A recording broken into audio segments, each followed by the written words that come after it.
Добар ден и од мене. И да не ви ја кажам темата денеска, со самото тоа што ќе ги представам моите колешки, ќе знаете за што ќе разговараме. Добар ден за мен, Атанасова Точи и Ирена Мулачка.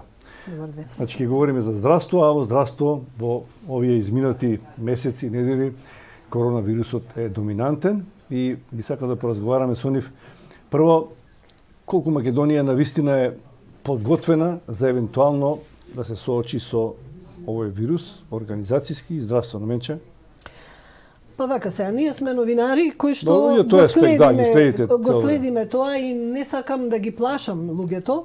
Меѓутоа, и покрај сите најави на надлежните, нели, дека системот е подготвен, дека можеме, треба да имаме во обзир дека се соочуваме со нешто многу големо.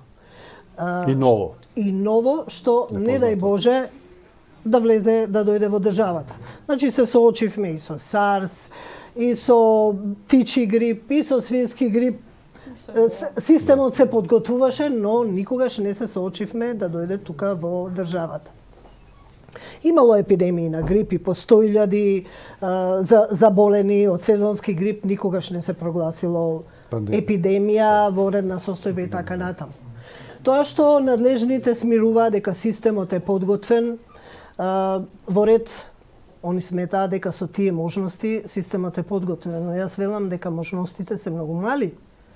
Со една односно со две соби на клиниката за инфективни болести, која што е изолација од надвор, со можеби две болнички соби или една во Тетово, во Штип, не можеме да ги задоволиме потребите ако болеста се појави и добие големи размери. Мене можеби ќе ме смири ако кажат да, ние го имаме тој и тој објект таму и го чуваме специјално за тоа. Дали ќе биде касарна, дали ќе биде не знам како голем објект. Може би во тој момент ќе најдат некоја просторија, сега сметаат дека ама не се бара тогаш, значи постои тој кризен штаб, се состануваат со постојано надлежните механизми кои што треба, нели, да работат на тоа. И тие треба да ги имаат во обзир тие работи. План А, план Б, план С. Ние такво нешто до сега не слушнавме. Дури, ни се случи, може и понатаму тоа да го спомнеме, да испуштиме и 2 авиона да дојдат од Италија, да никој не беше ниту прашан, ниту контролиран, ниту да им бидат поделени флаери. Но малку се комплицира ситуацијата. Од прими ги следевме сите нешто доаѓаат од Кина.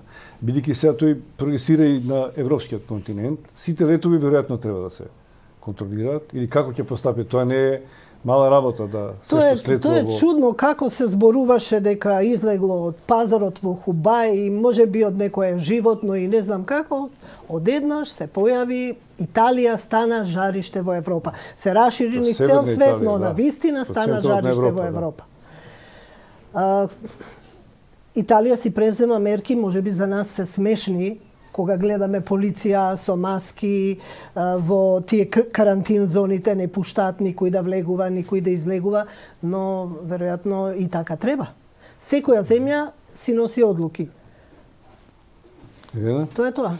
Укажувањата, мислам, твој коментар за целата оваа ситуација, иако на ова, мислам, дека имаше дека не можеме со оружје да се штитиме од болеста, дека може еден дел од државата, една област, но не може да го спречиш движењето на луѓе, на стока и на капитал во светот. Да, не можеш да ги контролираш луѓето кај се движат, но еве исто мислам дека Македонија во моментот ние не можеме да се соочиме кога еден обичен пациент ќе иде на лекување во клиника. Значи, ние ги немаме основните материјали за лекување на пациентот. Да речеме во дел од клиниките. Така да во секојдневниот живот. Така да во некоја таква ситуација како сегашната што факт е дека се работи за сериозно заразно заболување, што нели секоја година ние имаме веќе од ебола, птичи грип, свински грип и не знам што. Ја мислам дека во Македонија здравствени капацитети и како лекари доволен број и како да речеме просторија во неинфективна во Штип Гостивар, дека нема да го задоволат тоа, само единствено ни останува да бидеме не дај Боже да дојде, затоа што јас сметам дека во моментот не се спремни, без разлика колку и да мислиме дека можат и да збориме, нели, и да го убедуваме народот и се, и дека не треба да се креа паника, тука факт е, мислам дека не треба, но сепак треба да бидеме спремни дека може, како што веќе е тргната работата, еве веќе тука и Хрватска, во Софија Сабајле имаше нели 20 пациенти со симптоми на коронавирус. Се тестираат и кај нас веќе неколку вечери уназад, нели, пациенти што пристигаат од Италија. Така да мислам дека во моментот ние не располагаме со баш сериозни капацитети за да се справиме со. Но некои работи не може да се променат, веројатно ние Па добро, ние требаше здравствениот лекари не можеме да најдеме преку ноќ. За простор можеби може да се најде. Сметаш ли дека можеби треба повеќе внимание да посветиме на превентивата, кога што ако дојде ситуација да мораме да сместуваме дефинитивно, значи ние без сите капацитети да ги насочиме сите капацитети во моментот како што гледаме од тоа колку луѓе починаа, да речеме во Кина сега нели се намалува бројката, но за тоа на европскиот континент се проширува.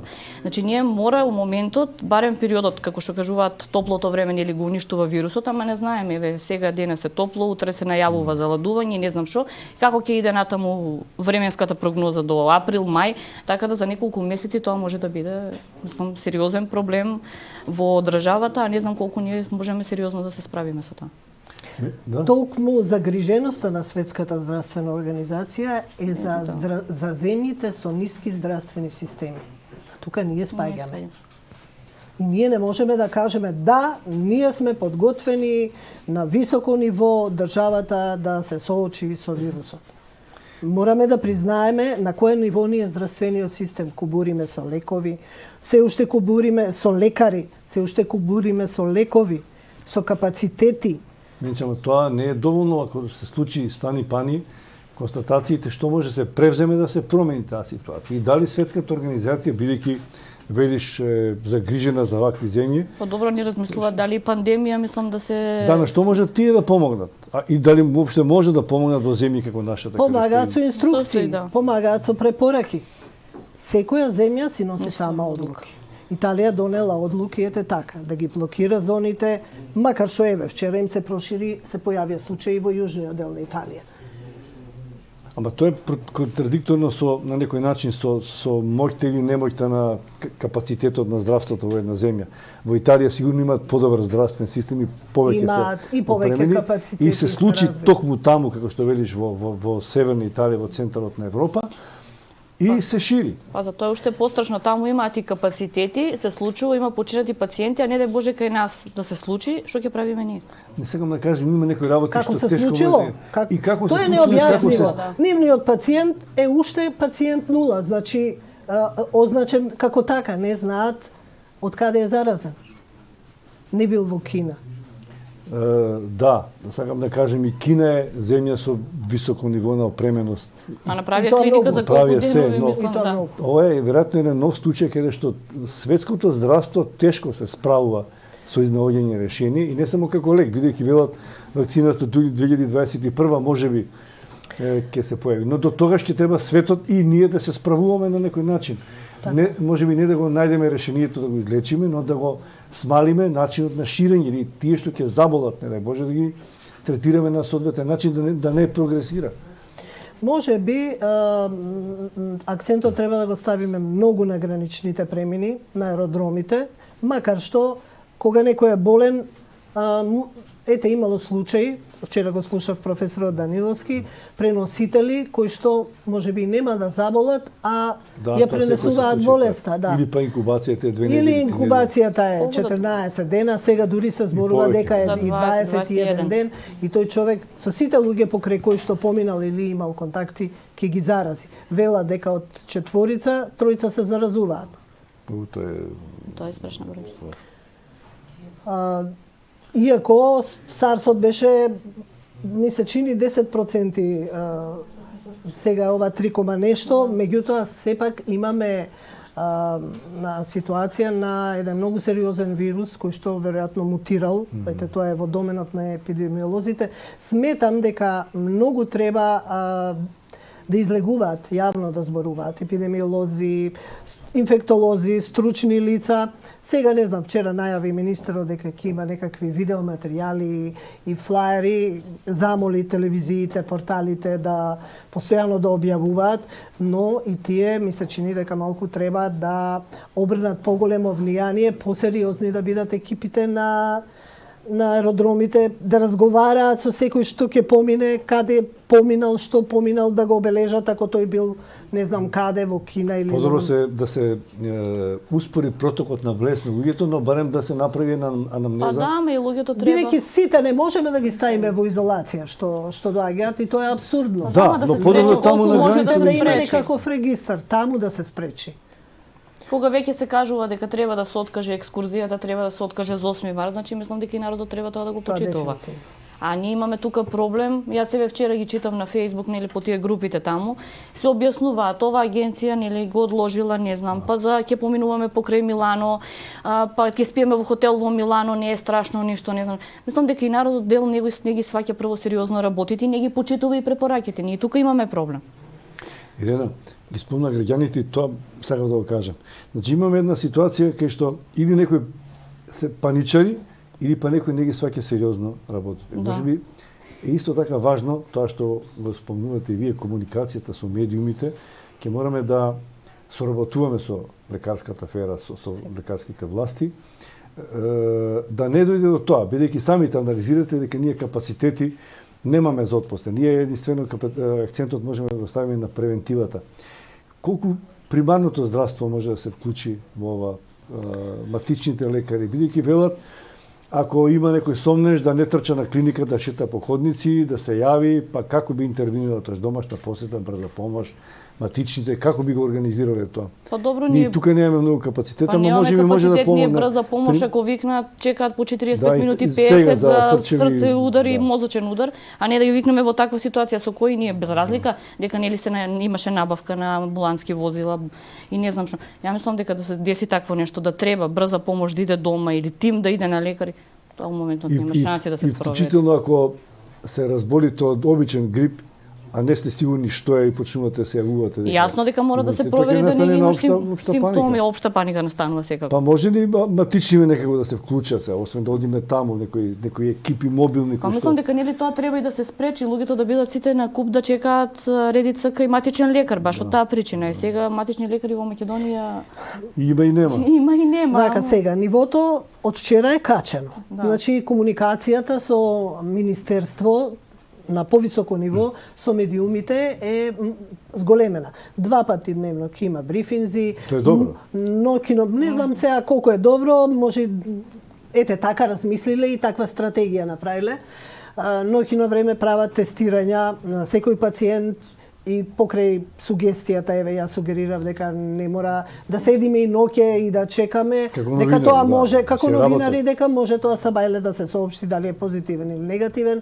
Они сметаат дека селека не дојде до првиот пациент, Треба да се они ноќе ќе испитуваат секој што ќе дојде што им е сомнителен. Ако таква стратегија имаат, после вториот, третиот и тие понатаму Добро, не знам ма како ќе новинарите што би постапуваат. правеле ноќе во 1 сат? Ништо освен што би можеле да Не се може Да информираат. да толку, информираме. да. Што е до нас? Значи ние информираме за се што е потребно, но информираме и таму каде што нешто недостасува.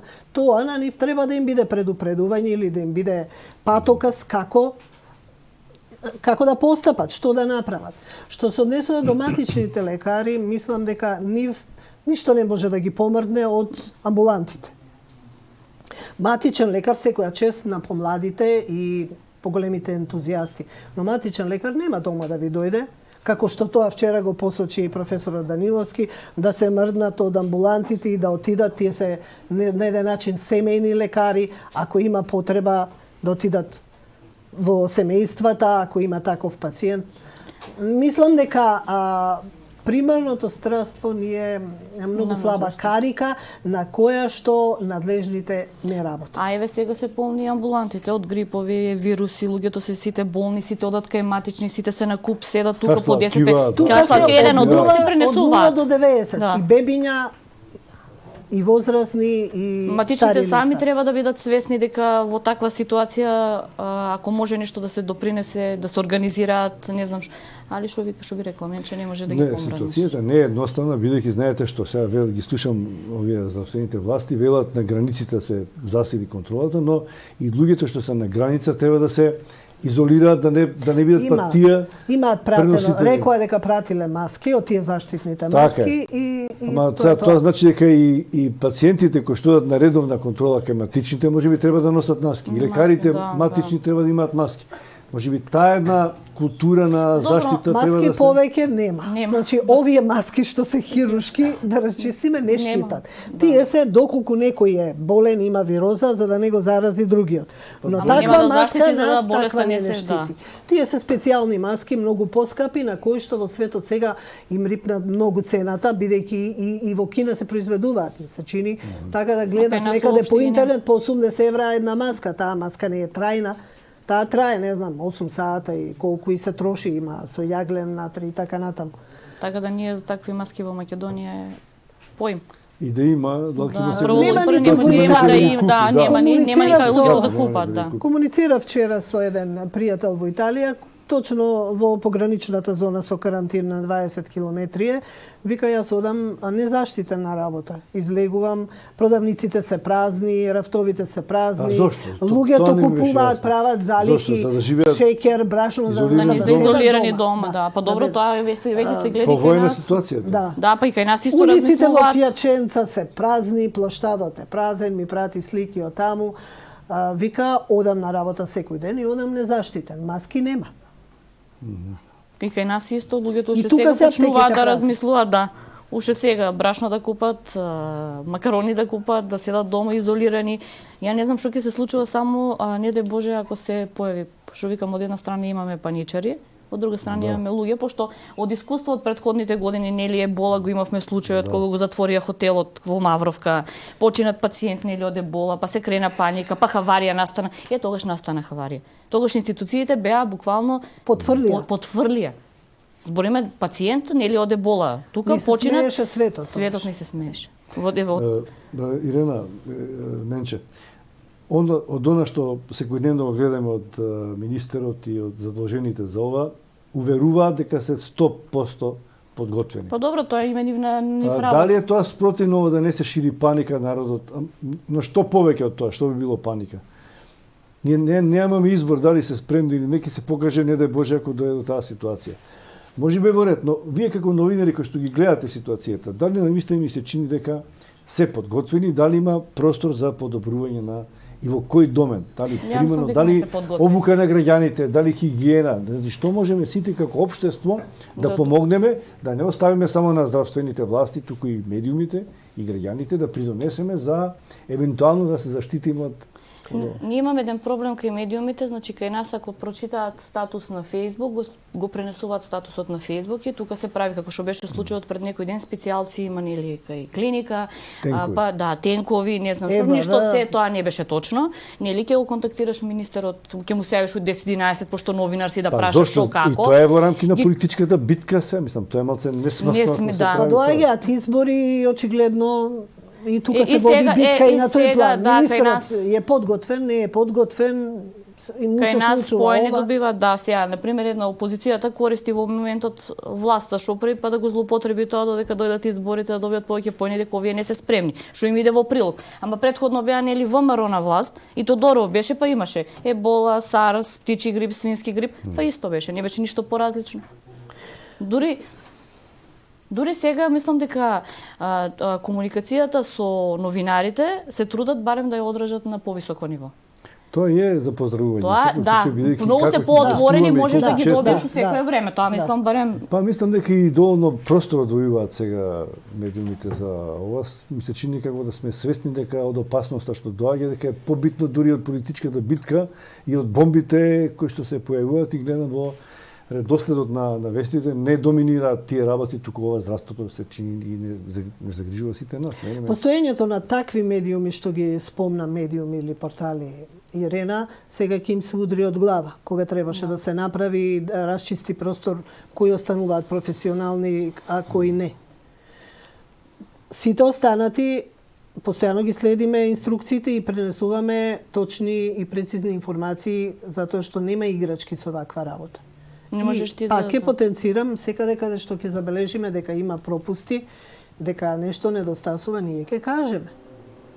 И тоа не треба да се свати како нешто негативно, тоа треба да се свати како ние... Подобро се каже вистината и мислам дека таа обврска имаат и властите, да не прикриваат ништо, да не се стават во ситуација постојано да демантираат нешто што овие портали кои ги посочувам би објавувале, што е лажна вест. Значи подобро се знае некогаш вистината, од што да се шпекулира и да се зголемува. Така е, но и обратно, да не се прават драми.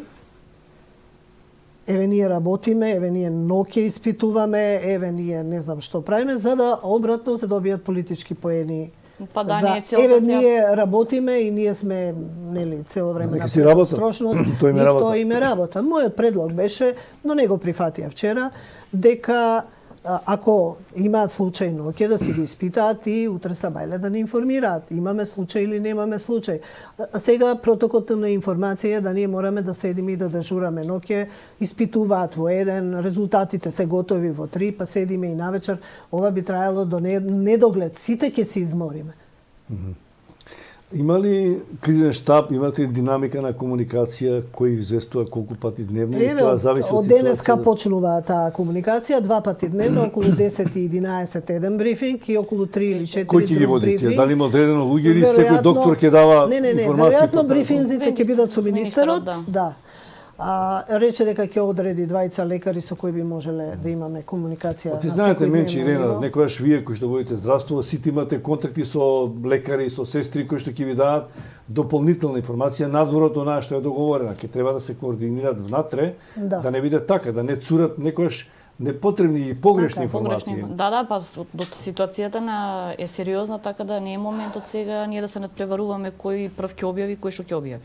Значи ние тоа правиш приказна истражувачка, не знам, па ја ги имам документите, информации. Значи моментот не можеме, мислам, не е работата сега меѓу нас новинарите. Да, битно е па тие да не кријат ако. Али битно е, да, тоа е многу, мислам дека нема да кријат. И да бидат транспарентни и да има разбирање кај лекарите кои што ги бараме или кои што ќе ги одреди министерството да бидат достапни за информација. Добре, ви благодарам и посакувам да информирате како што треба, да информирате и за маните и за недостатокот на опрема, на лекови, за да знаат граѓаните. Оние што се паничери ќе бидат паничери, но барем да ги помрднеме оние што лесно ги сваќаат работите несериозно, за да може да се насочат, имаат семејства, имаат комуницираат со тие што се паничери. Значи ние не можеме да прекинеме со секојдневната комуникација, ама и хигиената малку да ја се чуваме. Да, си постојат тие 10 правила, сега ќе бидат објавени и на медиумите и доволно е луѓето да постапуваат. Па ако нема маски, има марамчиња, може сапуни да користиме. Благодарам и се надевам дека ќе имаме прилика повторно да разговараме. За дека нема да имаме случај во Македонија. Да се надевам. Благодарам. Еве, почитувани гледачи, тоа беше Седма сила, последната содржина во утрински брифинг на Слободен печат.